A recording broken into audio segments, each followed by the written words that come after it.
Hi friends, நான் இப்போ உங்களுக்கு உருண்டை குழம்பு எப்படி வைக்கணுங்கிறத சொல்கிறேன்.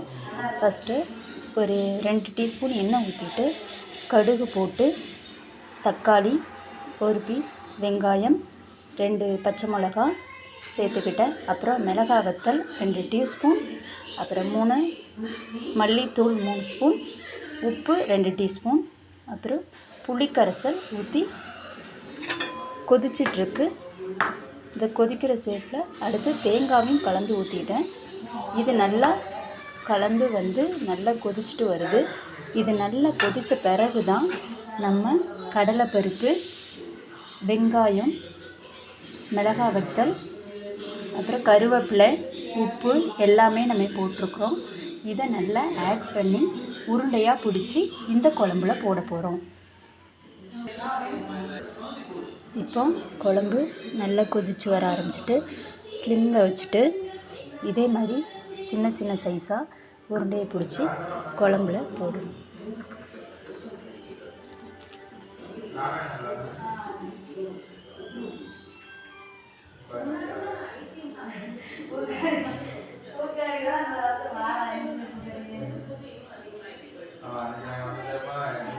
இதுமாரி இந்த சைஸில் சின்ன சின்னதாக பிடிச்சி போடணும்.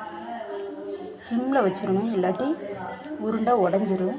ஸ்லிம்மில் வச்சுட்டு தான் நம்ம உருண்டை குழம்புக்கு எப்போவுமே போடணும், இல்லாட்டி நல்லா இருக்காது.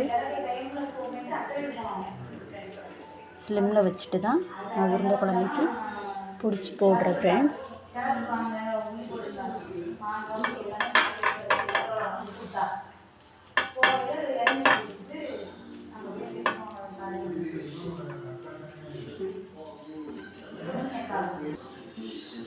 ஃப்ரெண்ட்ஸ், உருண்டையெல்லாம் குழம்புல போட்டுட்டேன். கடலைப்பருப்பை உருட்டி குழம்புல போட்டுட்டேன்.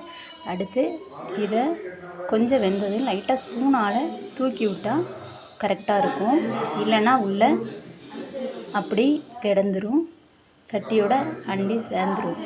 அதனால் ஃப்ரெண்ட்ஸ், இப்போ உருண்டை குழம்பு நல்லா வெந்து இது மாதிரி டீஸ்பூனை வச்சு இது பண்ணிங்கன்னா நல்லா உருண்டை வந்துருச்சு. சட்டியில் ஒட்டலை, அழகாக வந்துருச்சு எல்லா உருண்டையும். இதை ஒரு 5 நிமிஷம் கொஞ்சம் ஸ்லிம்மில் வச்சு வேக விட்டுட்டு நம்ம அடுப்பை ஆஃப் பண்ணிடலாம். Okay, tata bye friends. Pavisna விலாக்ஸை சப்ஸ்கிரைப் பண்ணுங்கள், கமெண்ட் பண்ணுங்கள், ஷேர் பண்ணுங்கள்.